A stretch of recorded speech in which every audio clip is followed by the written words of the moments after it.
Reverend Sisters, ladies and gentlemen, friends of faith, good morning to you and a very warm welcome to our webinar on the future of Christianity in Iraq and the wider region, for which we are honored to welcome the participation of His Beatitude Mar Luis Sako, together with His Eminence Cardinal Michael Fitzgerald.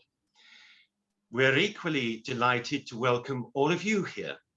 The audience is truly international, with participation from over a dozen different countries across Europe and the Middle East. It's a magnificent turnout. Thank you for your attendance and a warm welcome to all of you. The event will take the form of a general discussion between the two honored guests, followed by your questions. So if you if you feel moved to ask a question, you can text by the Q&A box at the bottom of your screen. The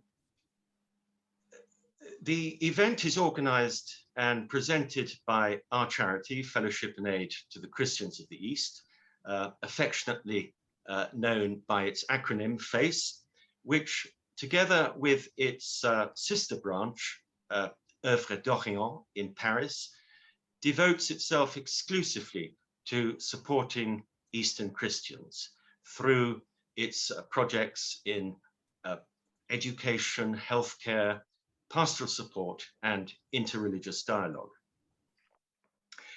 I'm most grateful today to have the assistance of Professor Dr. Anthony Omani from Blackfriars University of Oxford, Father Robin Gibbons, and Father Mark Woodruff.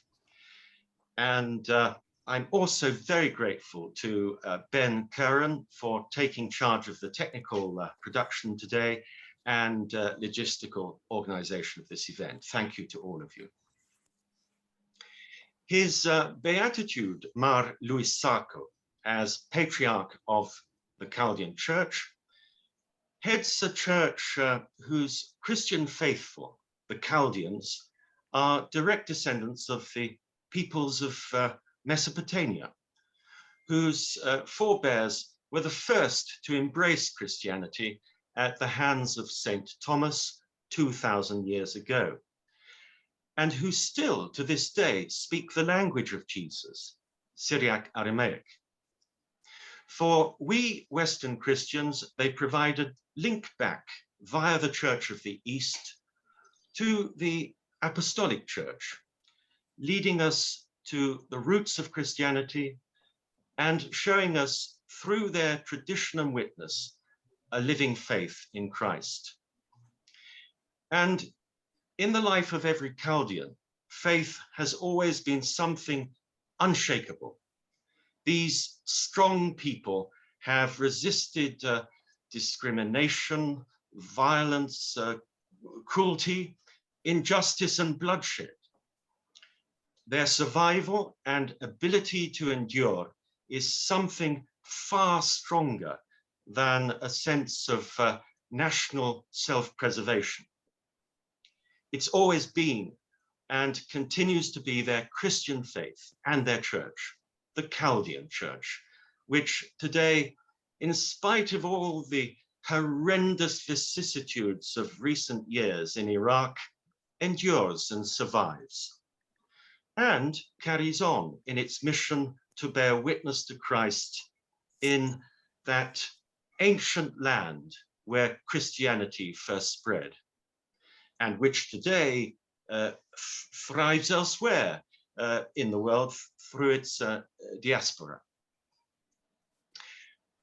We're absolutely delighted to welcome the head of that church, His Beatitude Mar Luis Sako, and equally honored to welcome our dear friend, Cardinal Michael Fitzgerald, who is patron of our charity, FACE, and very much a hands-on active patron at that.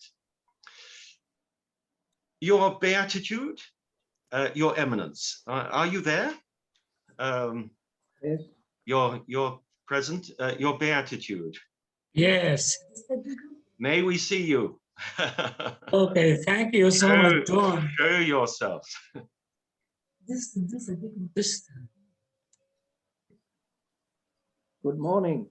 Good morning. Good morning, Your Eminence. Hey, Wonderful. A very warm welcome to you both. I just wonder, before we begin the discussion, could we have a private prayer? I wonder, Father Thomas, who's the Chaldean chaplain to the UK, would you like to say a prayer for us? And perhaps in Aramaic? Yes. بارك مار سيدنا Alam Baruch. وورا روحك قدشة علمين لشما ربا وثحيلة قديشة ومورخة طوثانا لا مدركانا دتلي ثايوثاق مشبحتا والطيبوثق دل وذجنسا حياوينان نودي نسكت ونشبح خل عدا ما تدخل آوى وورا وروح قدشة العلمين آمين. Amen. Thank you.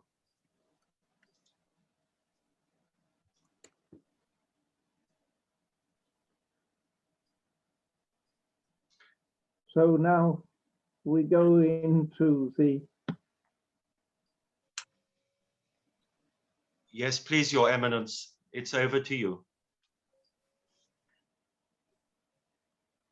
I'm trying to start my video, but it doesn't. The host has stopped me. Beatitude. I think all of us have in mind the journey of Pope Francis to Iraq last month, and you were very much a part of that visit. Could you share with us what were for you the most important moments of that visit? Your Eminence, thank you so much. And I would thank all of you for your concern and interest in on Iraq and also Iraqi Christians. The visit of the Pope was a blessing for all Iraqis. He came for all Iraqis and not for Christians alone.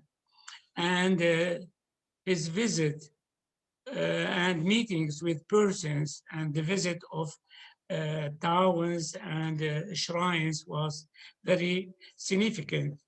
I mean, in Baghdad, but also in Najaf, the meeting with His Excellency Al-Sistani, and also the meeting in Ur, the land of Abraham, interreligious meeting, but the Mass in the Cathedral of Baghdad, and the meeting with the Catholic clergy in Syria Catholic Cathedral also.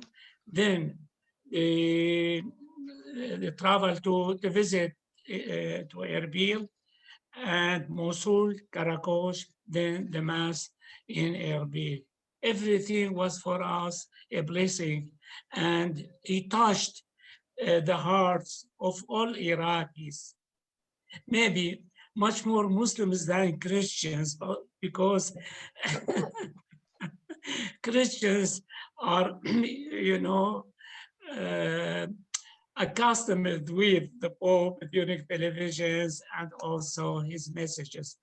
But this is first time that Muslims can see the Pope, hear the Pope, and as you know, during 18 years, we heard only the voice of weapons, attacks, destruction, explosions, but now we heard beautiful words, key words of peace, stability, fraternity, the respect of life, the respect of diversity. And that was for us really a real blessing. The visit was very short, Patriarch. Do you think it will have an impact in Iraq and in the Middle East in general, among Christians and Muslims? you know, during expecting or waiting his visit, he changed the mentality of people. Because before coming, he sent a video message, but also in the medias, you know, televisions here, and also in newspapers, many articles were about, you know, both his own life and behavior, but also Vatican and Catholic Church. So the ground was well prepared, and everybody was expecting impatiently to see the Pope or to hear the Pope. And when he arrived at the Iraqi airport, I went upstairs and I asked him, Holy Father, you changed Iraq, the mentality has changed. So don't be afraid, because in the beginning they were a little bit hesitating and afraid, you know, especially of security. Then everything ran smoothly. Mhm.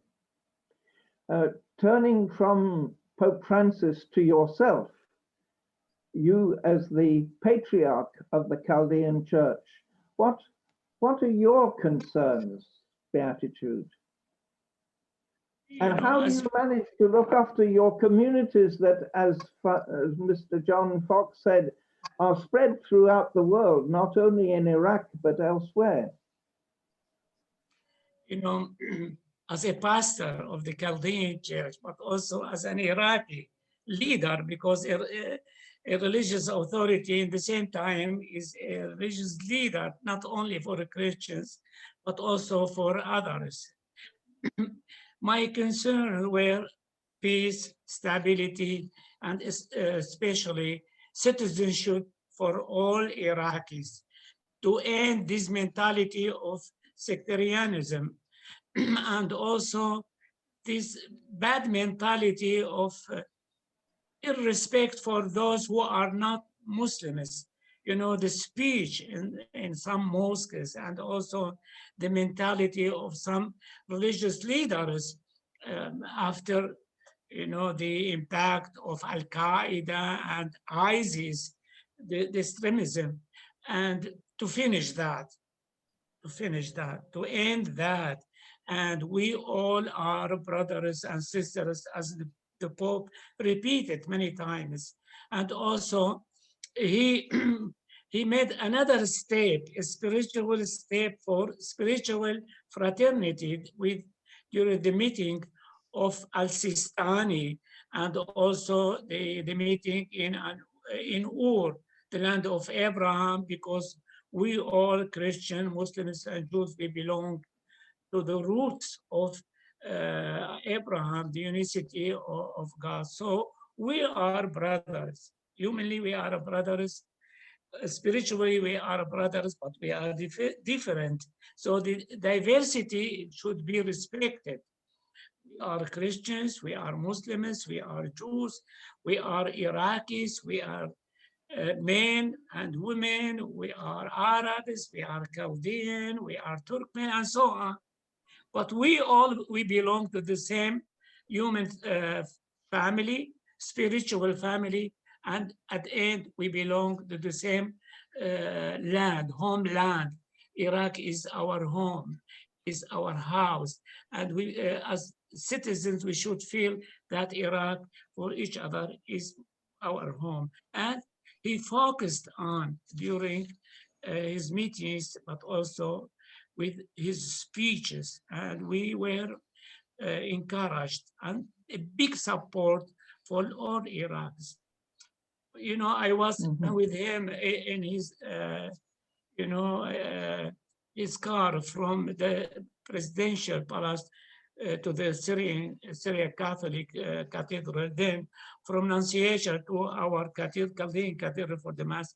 People were outside, the doors were open, Christians, Muslims, together with candles and flowers were welcoming the Pope. He's another something different from their mind, you know, because they think that a Pope is just like like Patriarch Sako or a Muslim leader. And no, he is different. With his simplicity, humility, and his smile. He touched the heart Beatitude, of all. you mentioned religious leaders of whom you are one yourself in your country. What are the relations with the other Catholic leaders within the country and within the Middle East in general? What would you say about that? As a Christian leader, I feel that, you know, we Christians, we are, you know, giving our qualification, our also spirituality and formation. We are here to bridge others, and to feel that we are responsible also of what they are living. So we have to help them to be much more open-minded and to see, you know, the things with another vision. And the world has changed. We are not living in the beginning of Christianity in Jerusalem or in Syria or in Iraq, and for Muslims in Saudi Arabia. Now the world has changed, and the world is became just a digital village. So I think we have to deal with the changes and to deal with each other, as the Pope also repeated several times. Mm-hmm. You have spoken about spiritual formation. I suppose that is of the clergy, of priests and religious, and also of lay people. Is this conducted together with other Catholic churches in Iraq, or is it the Chaldeans alone? No, we all together. We are all here. We are one church. In, you know, in the sense, yes, we are one church, but one we are church. Different. We are different churches. I mean, identities, but yes, essentially we are one church. And I do believe that. Now maybe we have not the same theological formation, and we have not the same liturgy. It doesn't matter. But we do believe we are one church of Christ. So we have to cooperate together for our community, but also for the humanity. And yeah, we all together now we spoke about to make some changes. For instance, to change the mentality and the culture of Iraqis, we need new programs of teaching in the schools, in the universities, and also so on. And there is a meeting, the Chaldean Patriarchate formed a interreligious committee here in Baghdad with Shia, Sunnite, and also a Yazidi and a Sabi, to dialogue. And we did a lot. You know, we defeated, you know, the speech of hatred. And now we never hear some in mosques someone speaking badly about the Christians and about others. Now this was really a good achievement. That's very good. For the formation of your priests, Beatitude, where do you have them formed? Where are they trained? You have a seminary in Baghdad. No, for security reasons, they have been moved to Erbil, to Kurdistan. Yeah, and there we have a seminary and also a faculty of theology. The faculty of theology in Baghdad and the major seminary, because we have only major seminary. They are in Erbil, and some of them we are sending them to Rome to study in Gregoriana and other universities. The Oriental Institute. And in Erbil, the seminarians are from the one church, the one Catholic church. So all the different rites together. or are they just the Chaldeans? No, before that, 3 years ago, and before also when it was in Baghdad, I was rector of the seminary.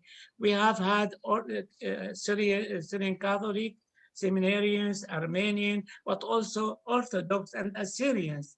But then in Erbil, we kept only Syrian Catholic because the others sent their own seminarians elsewhere, I don't know. But before 2 years also, the Syrian Catholic Patriarch took a decision to send them to Lebanon. But I heard that now they don't have seminarians, and this is very bad. Mm-hmm. And so your relations with the other Christians are good. You meet together as leaders, and or are there tensions? Yes, yeah, we are friendly, but you know, I have to be, you know, very clear now because of the sectarianism in Iraq and also in the Middle East. The nationalist sense is growing, and I feel that some churches are much more taking care of nationalism than a church. And it is a little bit hard to work with them, but normally we are meeting and we are, you know, very close to each other. It is not easy. Could we widen this? You are the president of the Middle East Council of Churches. So could you widen your view at the moment for the participants and speak about the Christianity in the Middle East? Yes, What would you say? Yeah. No, there are challenges, you know, because in Iraq there are many problems. In Lebanon, now maybe the situation in Iraq is now much better than in Lebanon.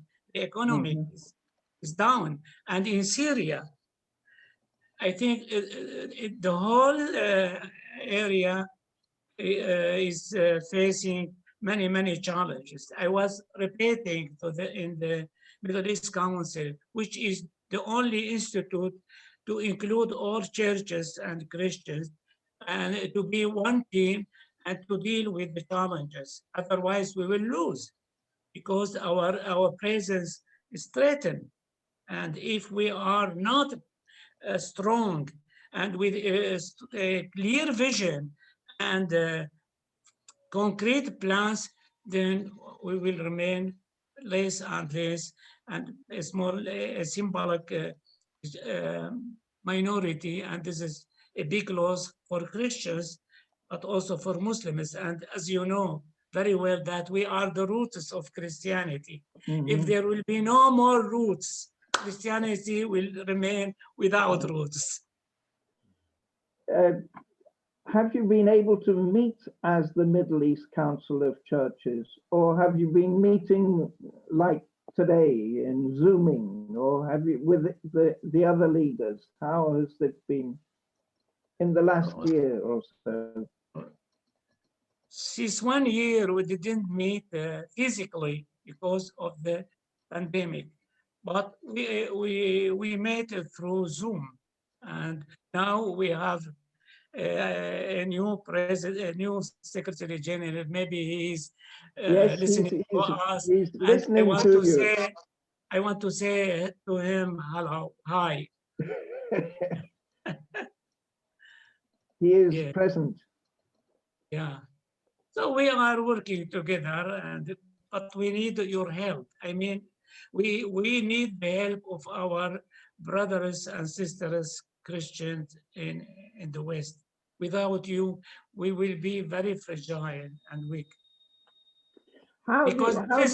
Excuse me, because here you have to realize that the system is tribal. We Christians, we don't have this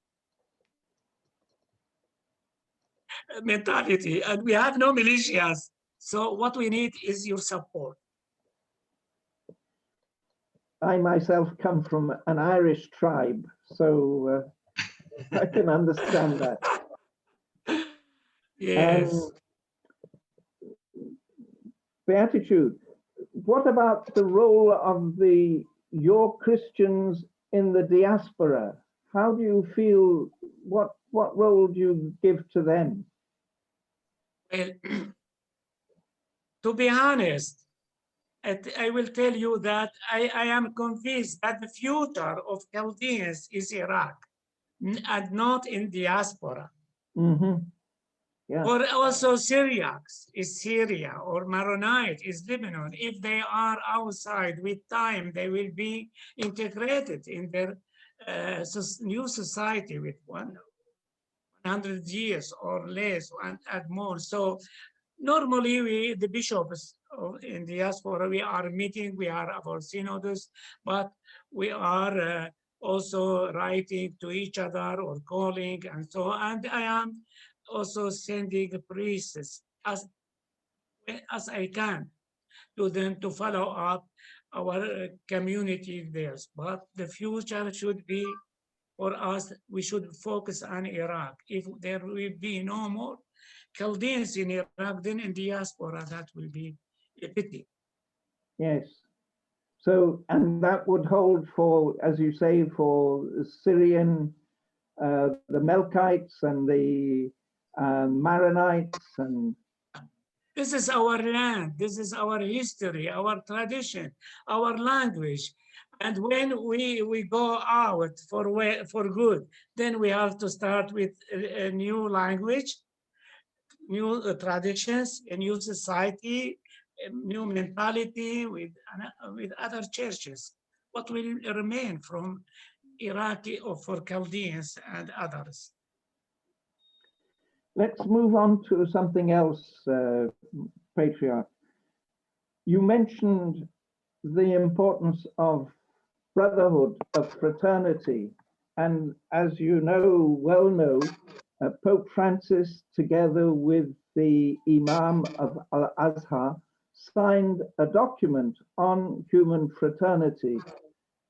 This document is being spread around the world by the Higher Committee for Human Fraternity.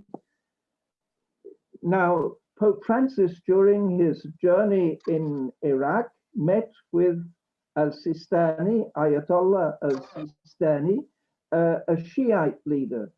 Do you think that it would be useful if a similar document was signed with the Shiites? Oh, it's a good Do you step. think that is possible? Yeah. Well, the document signed by the Pope and the Sheikh Al-Azhar, Ahmad al-Tayyib, is a good step, but it is not enough. So also, the meeting with the Ayatollah, the great Ayatollah Ali Sistani, I think the impact was much more than only the document, which is something on the paper. Here he said, Sistani said, well, you are, the Pope or Christians, a part of us, and we are a part of you. And this sentence has a big impact on the street. So, yeah. So what we need, not only some statements, official statements, but we have we need concrete steps in the life of people. Some programs in television and the schools to spread this spirit, the new spirit of fraternity and respect of between Christians and Muslims and Jews and Sabi. So, and to end this mentality, old mentality that Christians are polytheists or infidels, and this is very bad. No? We don't accept that, and we are not infidel, and we are not polytheists, kuffar. Maybe there are Muslims like ISIS and Al-Qaeda, they are more infidels and also polytheists. They are politicizing religion for their own interests, and this is, this is bad. The formation of religion.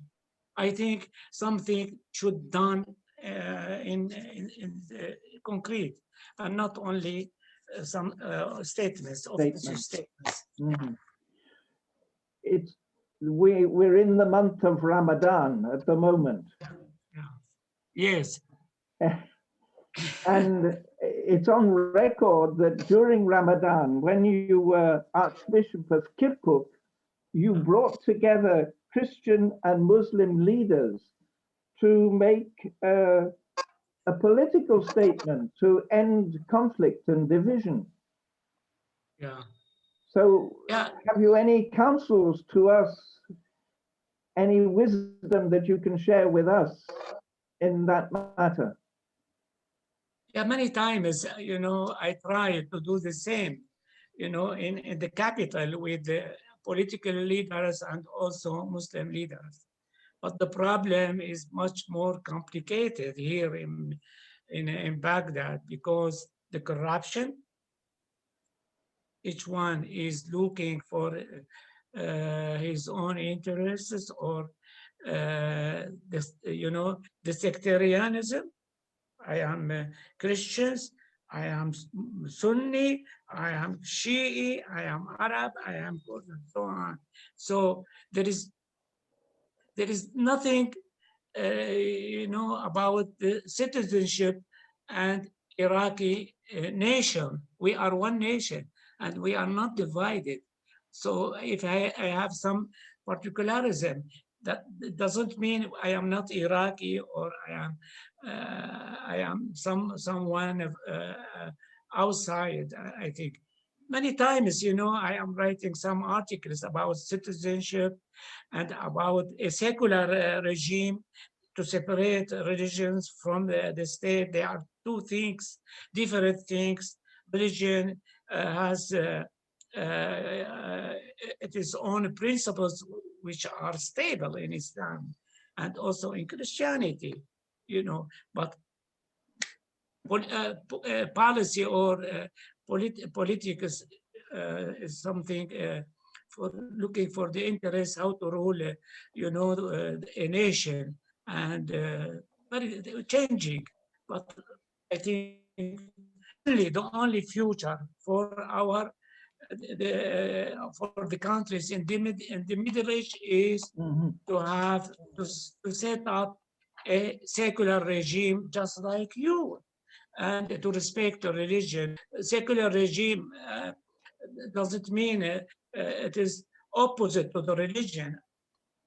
And on the contrary, for instance, in many Western countries, they are building mosques for the community, Muslim community. So, yes, the document signed by Pope Francis and Dr. Ahmed Tayyib speaks about citizenship. They speak about full citizenship.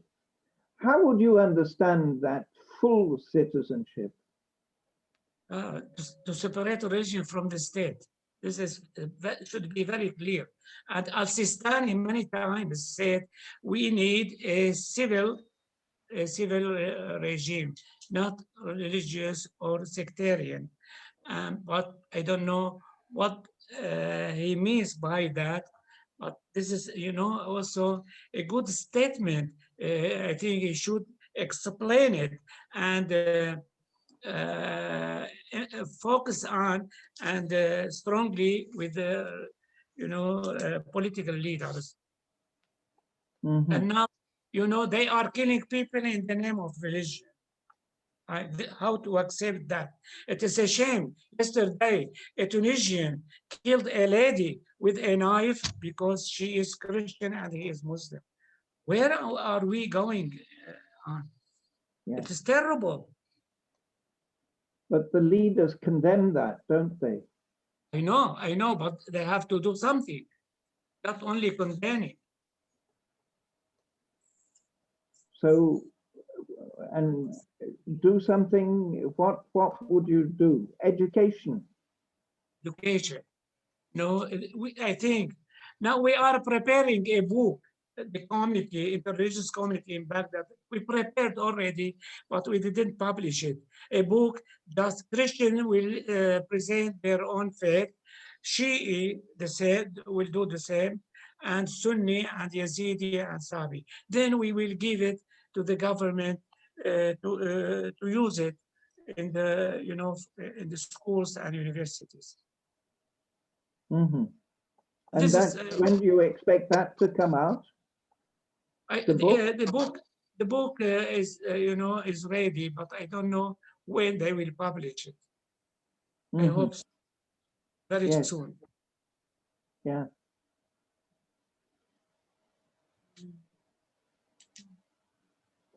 What would you like to say yourself? What Well, any message you would like to give us for the relations with Muslims particularly? oh, I think now, after the visit of the Pope, something is moving inside the Iraqi society, and there is a respect for non-Muslims, especially Christians. And I think we have to profit from this, and also the government and we, the church, we have two committees. One is from a church side, and the other one from the government. How to, to profit, how to, to achieve the messages of the Pope. How we can translate in a concrete situation or life what the Pope said for a big change of the society. And then maybe afterwards, there will be a common committee from the church and the Iraqi government for that. What we are doing together. And we published a book in Arabic with the speeches of the Pope and also the preparation and the comments in televisions or in newspaper. And we presented to Iraqi government, but also to religious authorities. Yeah, very good. So we are a small church. We are a small church, but we are dynamic.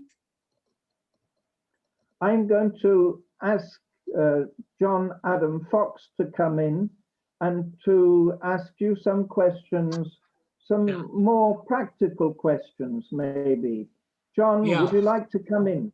Yes. Can you hear me? Yes, John. Yes. Hello, Your Beatitude. I just wonder how best do you think our Catholic aid charity, Fellowship and Aid to the Christians of the East, together with its sister branch, Œuvre d'Orient in Paris, how best can we give support to the Chaldean Church at the moment and the wider Christian community in Iraq?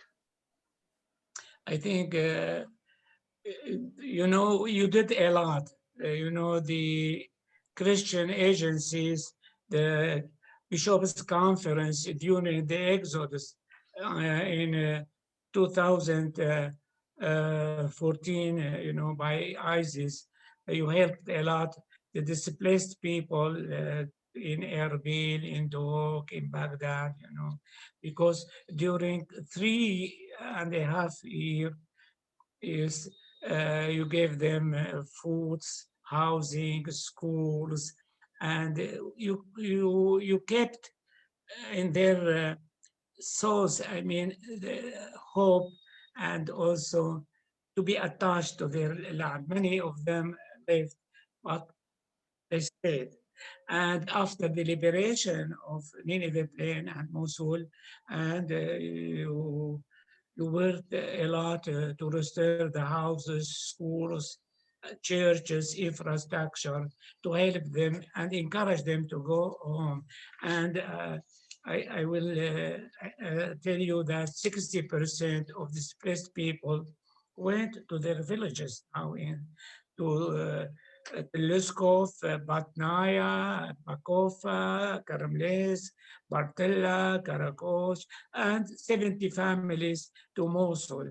And this is a miracle, because many times I asked the help of Iraqi government, but the answer was we don't have money.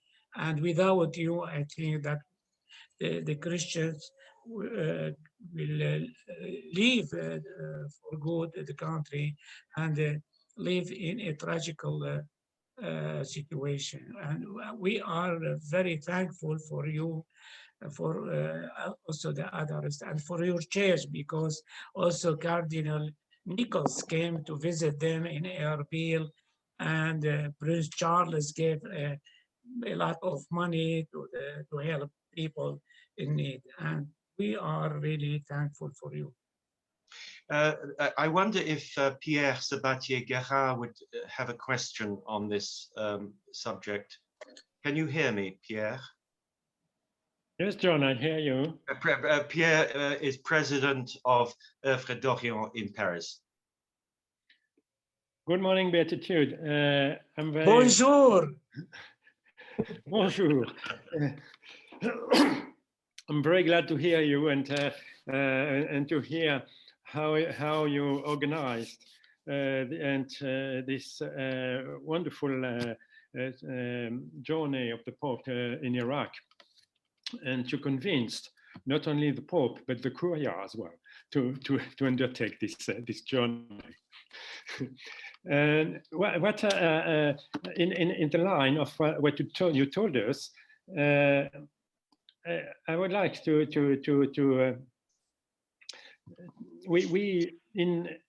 when we are in Iraq and in the Nineveh plain or in Mosul, we meet young people, and this is the important, because the young people, the Muslims, they told us, please help the Christians to come back because we need them.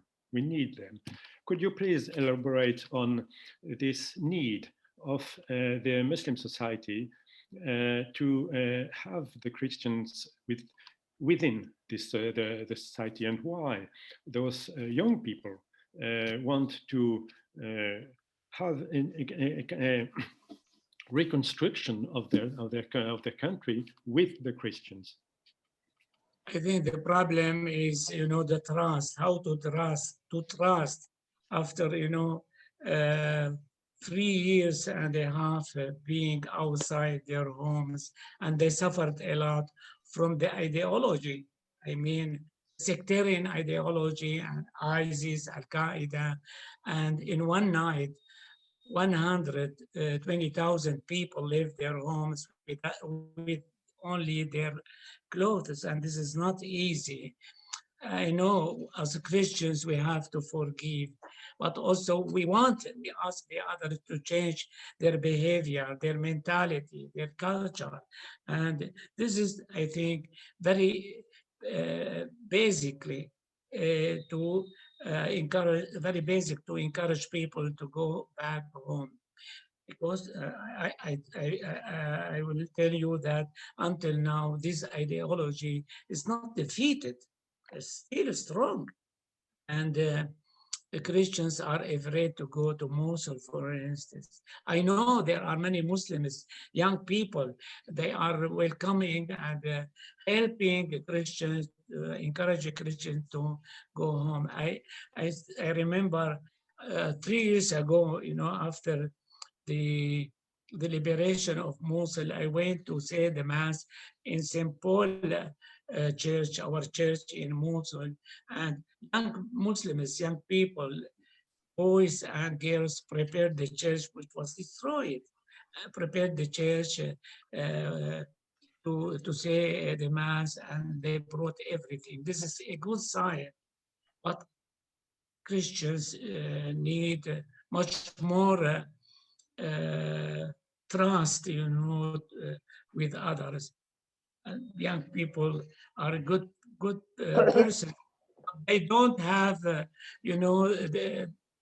power. I mean, to change the mentality of the population. I think the government should change the programs of education, and the imams should change their speech in the mosques. Then Christian will go back home. And when we have a secular regime based on full citizenship, then it doesn't matter. I am Christian, I am Muslim, I believe or I don't believe, but I am Iraqi, I have my rights and also duties. And this is the only way to keep Christians staying at home and others, to encourage others to come back. Your Beatitude, can you hear me? Yes. Yes. Could we just turn briefly back to the question of the diaspora, because I know you have deep concerns, and indeed I was interested to see in your history of the Chaldean Church, you dedicated that volume to the diaspora, saying that you dedicate it so that they don't forget their roots and that their faith awakens in them the desire to be witnesses of everlasting renewed hope. I just wonder, I mean, I know most of the diaspora are in North America and Australia, but we do have a growing number in the UK. I think it's probably of the practicing Chaldeans around 5,000, but of course the true number isn't fully known because there are unregistered.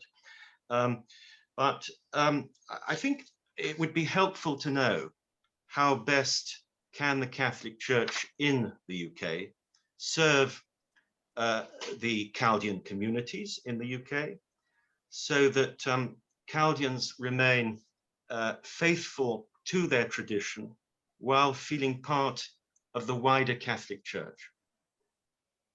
Yes, thank you, John. I thank you for your English. It's so clear as Shakespeare. Well, I think, you know, what we need now to form priests and also religious nuns to go to prepare them to each part of the world. I mean, for instance, to England, we have to send someone who knows the society and the language very well, and also how to deal with a new mentality, to deal with people there. Also in America or in Australia and Europe. And this is a big problem because our priests normally knows Arabic and Chaldean, but they don't know a foreign language. But Father Thomas knows very well English, and this is, you know, a special case. But many times in Europe, they don't know, and this is an obstacle, how to deal with others.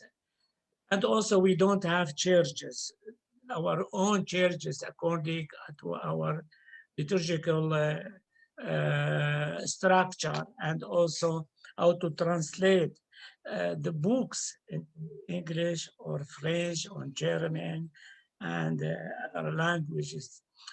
Not only to translate them, we cannot translate them, we have to update them.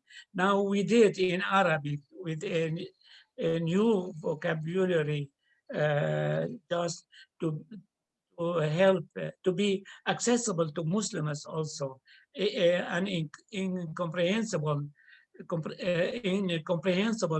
language and not an old language as it was in 7th century.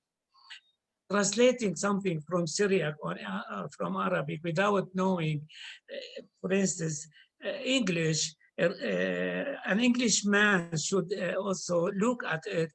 That will be very difficult, really. And there are many challenges there. We are in our synods each bishop is speaking about his own diocese and, you know, the fears and hopes. But I tell you, it is not easy. We are a small church, and now half of Chaldeans are still in Iraq, other more are in diaspora. A church in diaspora is special identity. I will repeat what I said to the Eminence. I think, and I am convinced that the future of Chaldeans is in Iraq, for the Maronite is Lebanon, for Syriacs and Melkite is Syria, for Copts is Egypt. And so we have to keep our people at home and to help them, keep them busy and hoping for it to prepare a better future. Thank you. I think we may revisit this subject in the questions, because we have some UK bishops here who have been particularly welcoming to the Chaldean communities in their diocese. So we'll hear from them later. And also, I hope, from Father Thomas, who you've just sent as the new chaplain to the UK. I think, why don't we draw the discussion part of this to a close? His Beatitude has very kindly agreed to take questions. We've had lots of questions in, but before we do that, and before people start leaving, may I just remind you that in 2 weeks' time, on the 6th Sunday of Easter, that's the 9th of May, there will be the annual Day of Prayer for Eastern Christians, which in the UK is organized by our charity FACE across all the dioceses. So if you'd like more information on that, you can obtain that through our website, which I think is appearing on the screen now. Ben, do you have that up? Yes, so you can get information on that Day of Prayer from our website. And may I also mention, if you didn't have a chance to make a donation when registering for the webinar, and you'd like to support Eastern Christians, not least our projects in Iraq, then there is a donate button on that website. Please remember that your contribution, however small, will make a huge difference to many lives, and that by giving, you empower us to transform others. Thank you. So, thank you so much. Let's turn to questions. Now, I think the first contribution is from Father Kyriakos, who is General Secretary of ROACO in the Congregation for Oriental Churches. Father Kyriakos, can you hear me? Oh, I can hear you. Thank you very much. Good morning, everyone, and greetings from Rome. Good morning. I'm Father Kyriakos. I would like to, I don't have questions at the moment. I would like to convey the greetings and best wishes of Cardinal Leonardo Sandri, Prefect of the Congregation for the Eastern Churches, especially to his Beatitude, Cardinal Sako, and to the patron of this faith, Cardinal Fitzgerald, and to the organizers, especially to Mr. John Adam Fox and all the participants. And we are so grateful to you for organizing this event, which is very important, and to reflect about the future of Christianity in the Middle East in general, with special emphasis on Iraq, especially after the visit of the Holy Father, the historical visit that we all witnessed.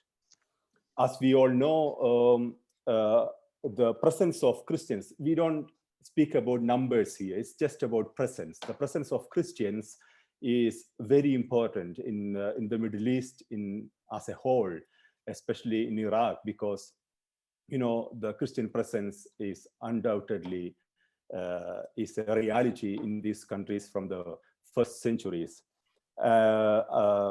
So they need the support and encouragement of the Christians in the West.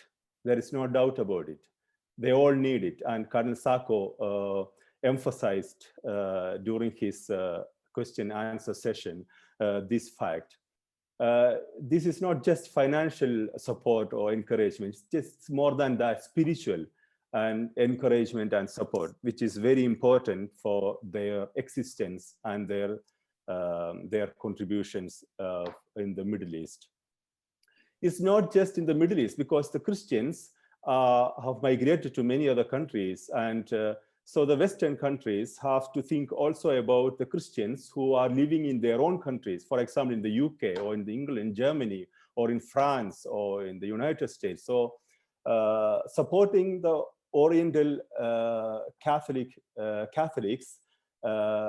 is not just supporting them in the Middle East, but supporting them also in your own countries, in the countries where they are living now. That's a very important theme that we have to think about. So this session actually helped us to understand more about the relevance of this theme, to think more about the relevance of this theme. And also, I see here there are about 100 participants, and I am sure what we want to do now is to raise awareness of this fact, to contribute more than ever to help Christians in the Middle East. That's very important, especially the Oriental Catholics living in these countries, which is very important. So that's a small message that I would like to give from the part of Cardinal Sandri. And I am so glad and thankful to everyone who are participating, and especially to the organizers. And have a wonderful day. Thank you very much. Thank you, Father. Thank you so much, Father Kyriakos. So you are a nice voice from Orient in the congregation. Beatitude, yes. I am also an Oriental Catholic from India, from the Syro Malankara Catholic Church. So you know it. Namaste. Namaste. Thank you, Father Kyriakos. Welcome. Thank you. And please convey our warmest, most respectful greetings to Cardinal Sandri. Oh, I will do it. Thank you, of course. Now, I think Archbishop Bernard Longley would like to make a contribution. Archbishop Longley is the Archbishop of Metropolitan Archbishop of Birmingham. Thank you very much, John. Your Beatitude, it's a real pleasure to be with you today. And I know I speak for very many people here in the United Kingdom. It's a joy to spend this time, and a privilege too, along with Cardinal Fitzgerald. And we're very grateful to FACE for organizing this opportunity to hear you, to see you, and to share in communion with you in this way. I know that among the participants, there are several English or bishops from within the United Kingdom. Delighted that Bishop William Nolan from Scotland is here. And my colleagues within England and Wales, Bishop Patrick McKinney from Nottingham, Bishop Robert Byrne from Hexham and Newcastle. And I'm delighted also that Bishop Jonathan Goodall, one of the bishops of the Church of England, is participating. And we're all involved in one way or another with dialogue. And your words, I think, are a real inspiration to us to continue our own dialogue here in the United Kingdom. But I think also you awaken within us a deeper appreciation of the life and the witness of the Chaldean Church. I want to say that the long history of faithful dialogue and living peacefully alongside people of other faiths is something that we need to recapture, that knowledge within our own setting. And so what you shared with us and what you continue to share is a real gift, and we thank you for that. We're supporting the Universal Day of Prayer in 2 weeks' time, and I'm very glad that even though it isn't a big congregation, there is the presence of Chaldean Catholics here in Birmingham in the Midlands, which is the home territory of Cardinal Fitzgerald, which he knows very well.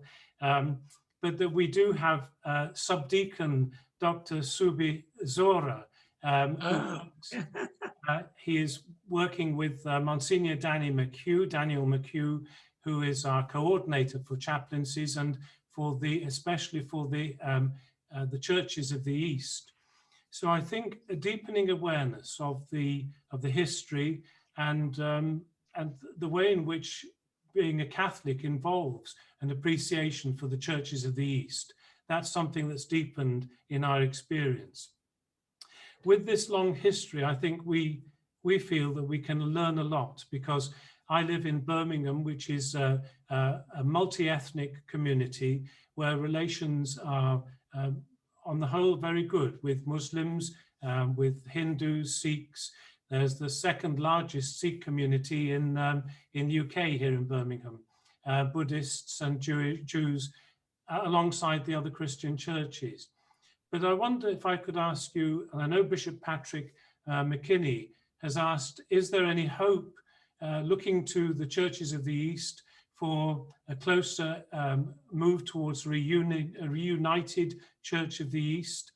We're involved with dialogue here, and some of our colleagues in these dialogues are present with a forum for the Oriental Orthodox churches and the Roman Catholic Church. But of course, the Catholic Church now in the UK includes the eparchy of the Syro-Malabar Church with Ma Joseph Srampikal, with the Syro-Malankara presence here, which we're grateful for, and of course the Ukrainian Exarchate with Bishop Ken Novakovsky. So we're very grateful for that witness of East and West, which we need so much. We're glad to hear you say that the future of your church is in Iraq, and we will want to do all we can to support that and to deepen our understanding of it too. So I wonder if you could say anything about the move towards a reunited Church of the East, which Bishop Patrick has asked about, and also what we can learn for the United Kingdom in terms of dialogue with other faiths, but especially between East and Western Christians today. Thank you. Thank you so much, Your Excellency, for your nice words and encouraging words. Yeah, we hope that we will be one church as it was, before the divisions, because we have the same tradition, the same liturgy, the same faith, and we are now three churches. This is a big obstacle to also to witness our faith in Iraq, in Iran, because we have their dioceses, and also in Syria. And the Church of the East went to China, to India, and today we are a minority, but it doesn't matter. When we are united, we will be stronger.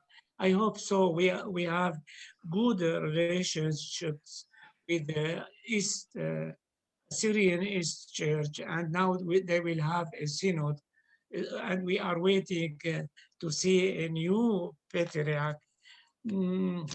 5 years ago, when His Holiness Patriarch Ananisho Dinka died, I sent a letter to them. So now it is the moment to gather our three synods, Chaldean, and also the Church of the East and the Old Church with Mar'adai, and to choose a new patriarch for all our three churches. And I will not present myself as a candidate. I will be just a normal priest or bishop in somewhere. But at that time they refused. But maybe now it is time, because we don't have a future without uniting our churches. So now the Assyrians in Iraq are very, very small community, because they left, and also they don't have institutes and so on. So we can help them, because we have the same heritage and patrimony. I think personally we have good links with the Great Britain, and you know, this is historical. We were a British colony, and so I hope you can also, as a delegation from the Bishops' Conference, to come to visit us, to see, to encourage us also to strengthen us, because you know, when there is a delegation, a church delegation from the West, then we feel that we are not isolated, we are not forgiven. As you know, Father Kyriakos said, we are not looking for money or material aid. What we need is human and spiritual support. Thank you very much, Your Beatitude. I will certainly take that message back to our Bishops' Conference. Thank you. Thank you. You are welcome. Thank you. We've just had a message, Your Beatitude, from the Pontifical Institute for Arabic and Islamic Studies, PISAI, in Rome, sending their warmest greetings to you. And we have warmest greetings to you from the Pontifical Oriental Institute, of which I think you're an alumnus. Can you hear me? Yes. Yes. You can hear me? Yes. Keep going. Yes. So I wonder, Catherine Peppenstowe, would you like to ask a question? Catherine, can you hear me? I can now. Yes. Can you hear Yes, me? I Fine. can hear you. Yeah. Thank you, John. And good morning, Beatitude. It's very good to have you with us all today. I wanted to ask you a rather broad question, really. I wonder if you could tell us if you think that the problem in Iraq today is more one of societal intolerance than of government intolerance of Christians. For example, as I understand it, the government has recognized Christmas Day as a holiday, but meanwhile there are still outbursts of violence from people in Iraq. So I wonder what could be done to change this societal intolerance, and why isn't the improving attitude of the government having an impact on people? Yeah, I know, you know, with friendship, we can resolve many problems. And normally the government, I mean, the president of Iraq and prime minister and the speaker of the parliament, they are very good people, and they want, you know, to do something. There are problems because, you know, the sectarian mentality, the militia, sometimes they are incapable to change the situation. But really, they want to help us and also to change many things, and to appreciate the Christians' presence. And sometimes also they are finding jobs for some Christians, but it is not easy. We have to follow up each case, you know, but they are doing something, and we hope, you know, the future will be much better. Thank you. Catherine, do you have any other questions at all? Well, I wonder, we all so want the diaspora, the people within the diaspora, to be able to return to Iraq, and we know how important that is. You've made that so plain, but I wonder, perhaps I'm being a little pessimistic, I wonder if that really is possible. You just mentioned jobs, and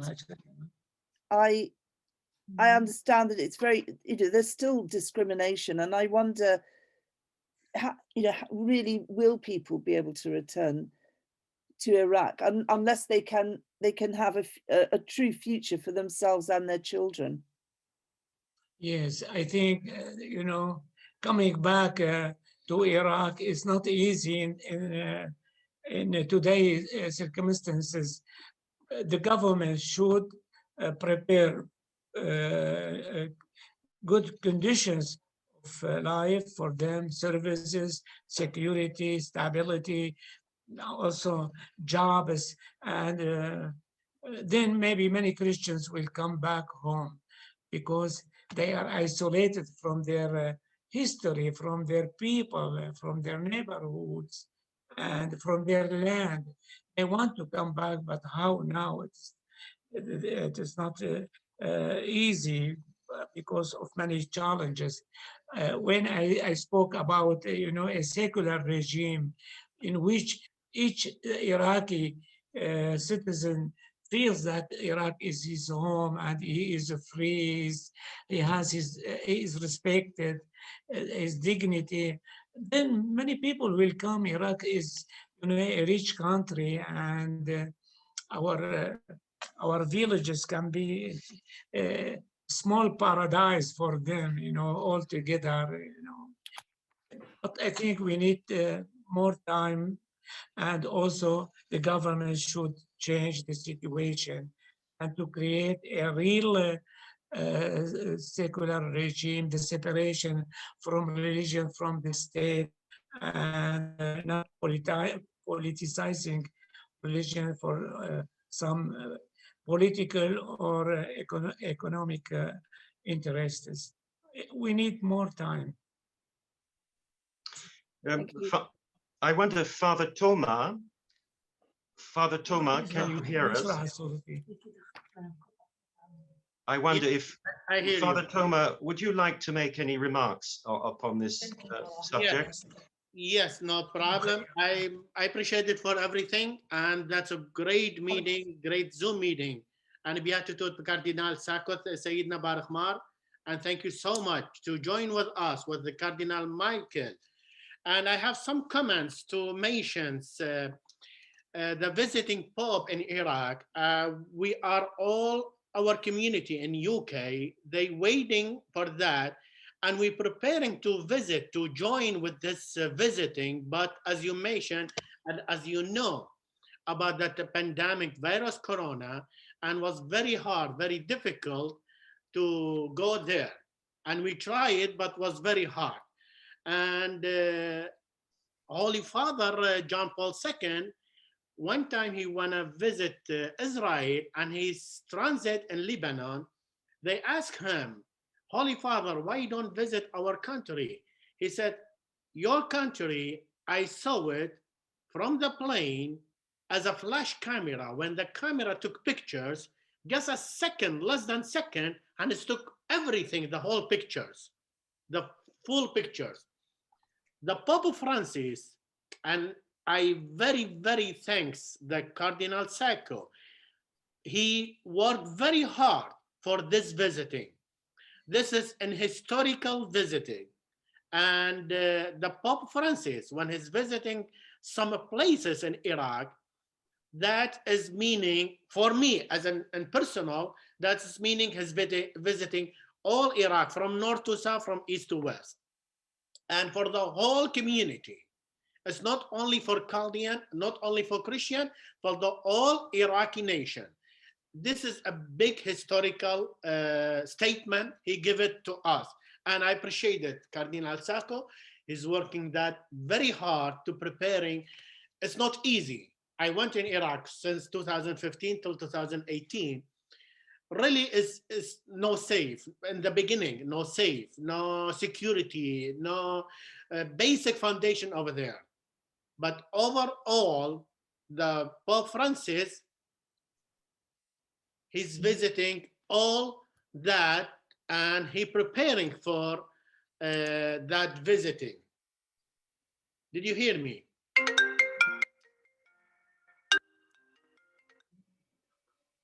Hello, did you hear me? Yes, we heard you.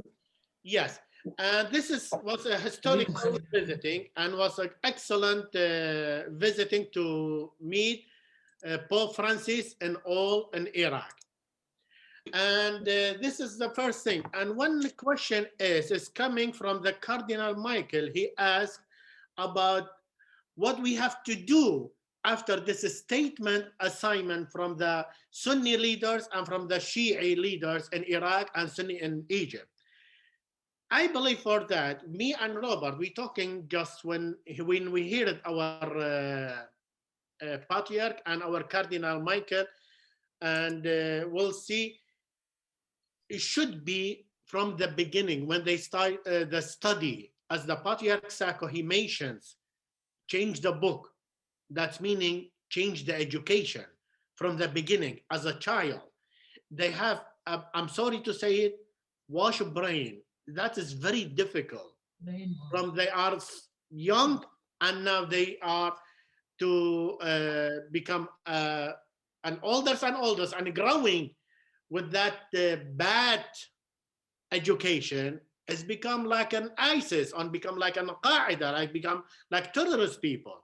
But when we change them with the good education, a humanity, they needed to live as a humanity.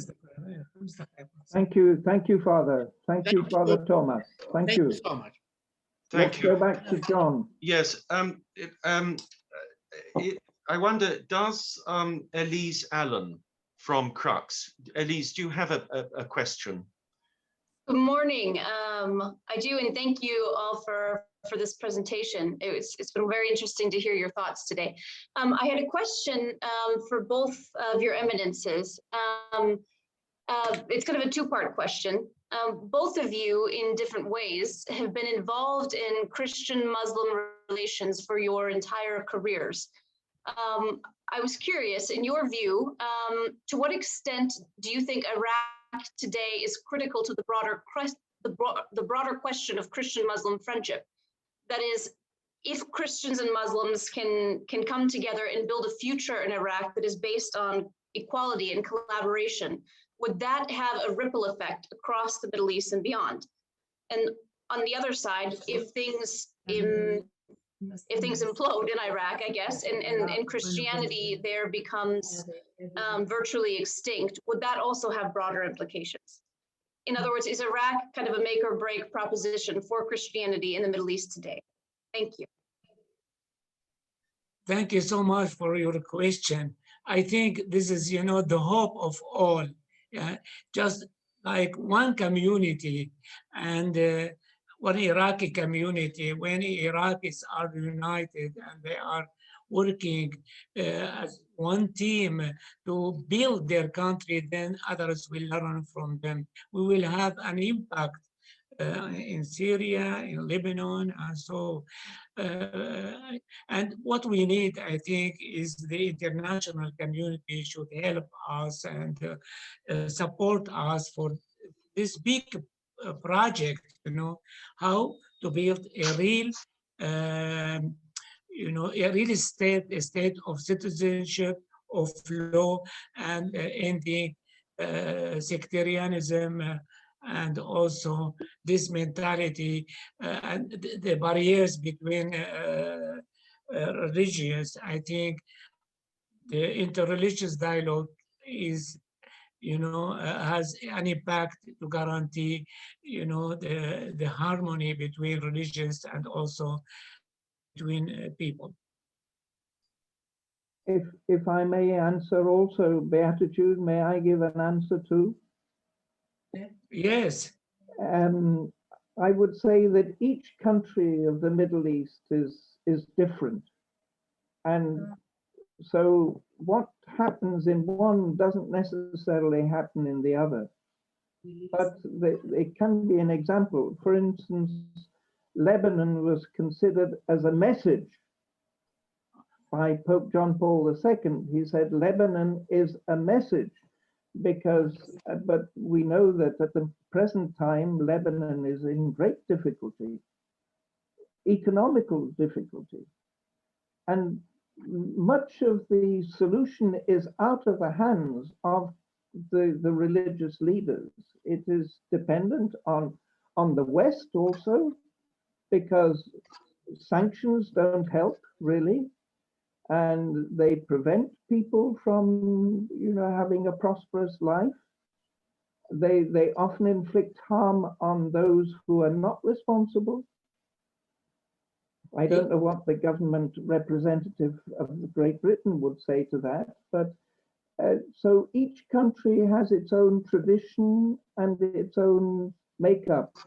I was working in Egypt as nuncio for 6 years. Now, there you have a very strong Coptic community, which is, 1/10 of the population is Christian. And when Pope Shenouda died, you would say that the whole country was Coptic. There so many people came for his funeral and to revere him. It was extraordinary. And it's not the same as in other countries. So each country of the Middle East, but they have to cooperate, and they do cooperate. And I think they can help together, and the West needs to be ready to help also.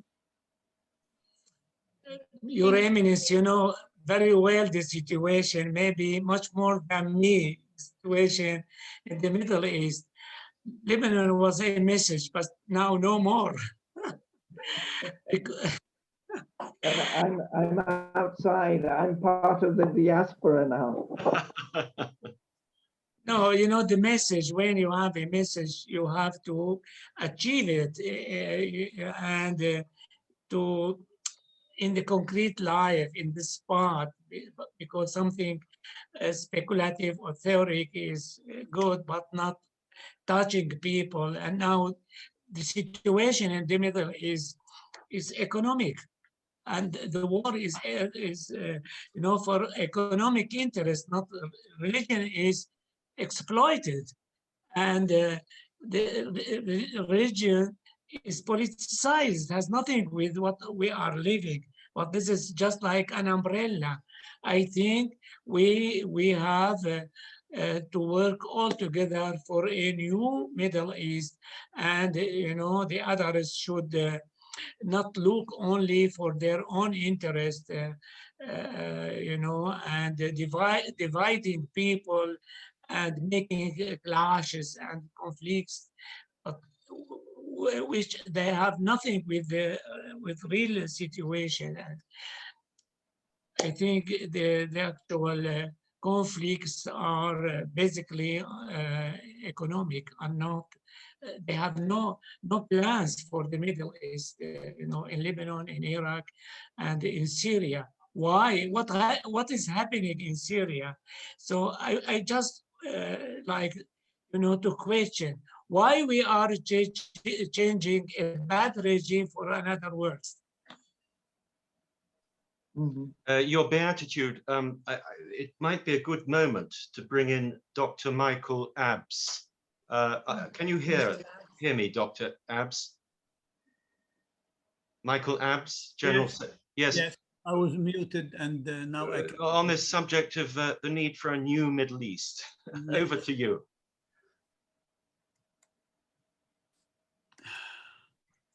Well, I think the whole area is going into a genesis.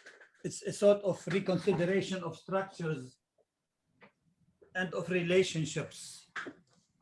We have been the three countries, the three big countries of the Middle East, Lebanon, Syria, and Iraq, have been through a huge war.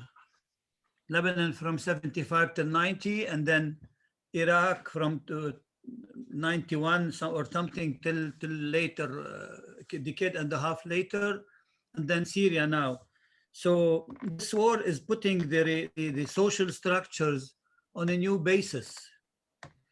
The social structures in these countries were good. The relationship, the points which are being raised, the questions which are very relevant and being raised to his Beatitude were expressed your concern to the area. The relationships between different factions, different groups, ethnic or religious groups, and the religious group was very good for a long period of time. At the personal level, the relations were very good. At the religious level, the relations were good, even though people do not accept the faith of others, but they would accept their presence. The problem was political. And when it comes to politics, it comes to money and power and so on. This is where leaderships need to organize people any politically faithful community, politicized faith communities, and to use them for their wars. But as you were saying about the Lebanon as a message, I believe that not only Lebanon, the diversity in Lebanon is the same in Syria and the same in Iraq. What applied to Lebanon applies to Syria and Iraq. It's an area which has a multi-religious, multi-ethnic diversity, a huge multi-ethnic diversity. So if there is a regime which would work for one, it will work for others. That means that we have to work out this regime for the full citizenship, but we need to make the transition for a new social contract in this area. We did not make this transition yet.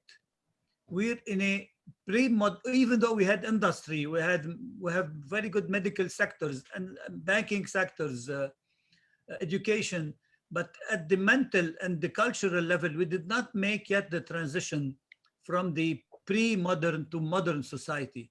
For this, at every problem which happens, at every conflict, you see people going back to their basic and initial structures, which secure them, which are mainly religious. And this is where the church is being always ready. Ever since the 80s, I said that. I was in the 80s Lebanon director at the Middle East Council, which was during the war, in the midst of the war. And the church played always the role of the safety net for people. When social structures crumble down, when socio-political structures crumble down, the church, which is 2,000 years old and still resisting, is always there to take people in hand. I mean, what his Beatitude is doing in Iraq, what the other leaderships are doing in Syria and Lebanon are the example of that.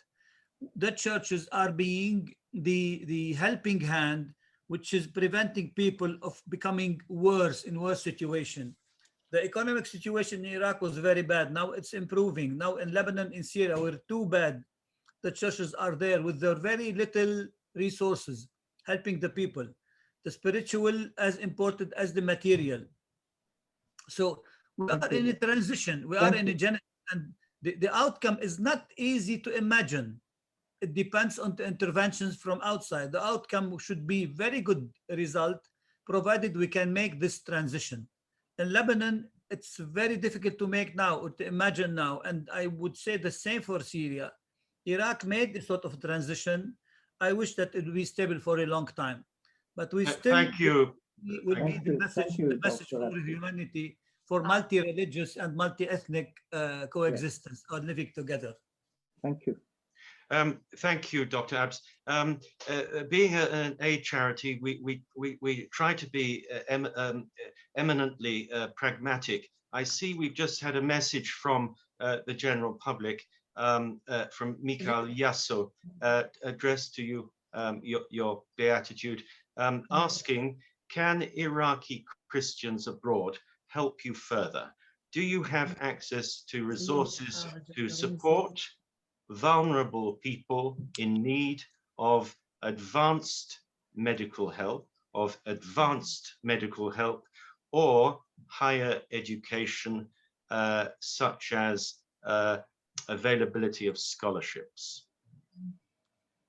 Well, yeah, maybe before that, we need your the international support, you know, to ask or to make pressure on the government in Iraq, in Syria, and Lebanon to respect human rights.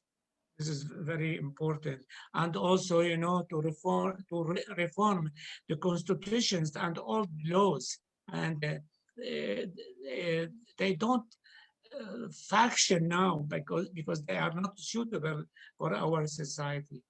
Our communities in abroad are doing a lot for us, and also the charity in London and UK are helping students and Christians in Iraq in need, but also refugees in Jordan and Lebanon and Turkey. In America also, in the beginning, they helped a lot. Before then, you know, Western Christian agency helped us, and they are helping us. What we need, as Dr. Ab said, is, you know, your human and spiritual support. And because we are sentimental and we are a little bit emotional, what we see people standing very close to us, visiting us, supporting us, then we feel we are strong. But when we are isolated and forgotten, then it is not easy. I think what we need is, you know, a spiritual and human support, and to encourage people to stay home and to hope. Thank you. Thank you, Your Beatitude. I think perhaps it's time to draw the discussion to a close. Your Beatitude, Your Eminence, Cardinal Michael, on behalf of our charity and all the guests here today, I thank you for a most illuminating, inspiring, and fascinating discussion. It's quite evident that the presence of Christianity in Iraq and the wider region is a vital source of stability in Arab society, for the reason that the Christian presence sustains peaceably the culture of plurality and mitigates against the negative forces of sectarianism. Plurality, of course, is the character of the Middle East, and it would seem that the Christian presence enables that plurality to embrace peaceful coexistence, mutual respect, and an enriching cultural exchange.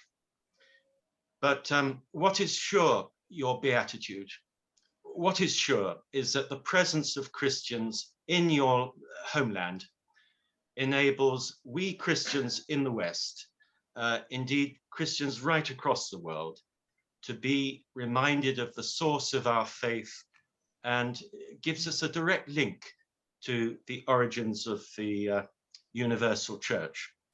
So, Your Beatitude, we thank you for your inspiring words today. We express our admiration and gratitude for your courage and resilience in leading your church over the past turbulent and troubling decade in Iraq. We hope and pray that your Christians will achieve full citizenship and equality. And we hope that the legacy of Pope Francis' recent apostolic journey to Iraq will empower you to advance ever more resolutely in your mission. Your Beatitude, thank you. Thank you for all the blessings you bring to our world. Thank you. Thank you. Finally, ladies and gentlemen, I thank you for your support today. And once again, on your behalf, I offer our deepest appreciation to His Beatitude, Mar Luis Sako, and to His Eminence, Cardinal Michael Fitzgerald. Thank you. God bless. A bientôt. Arrivederci.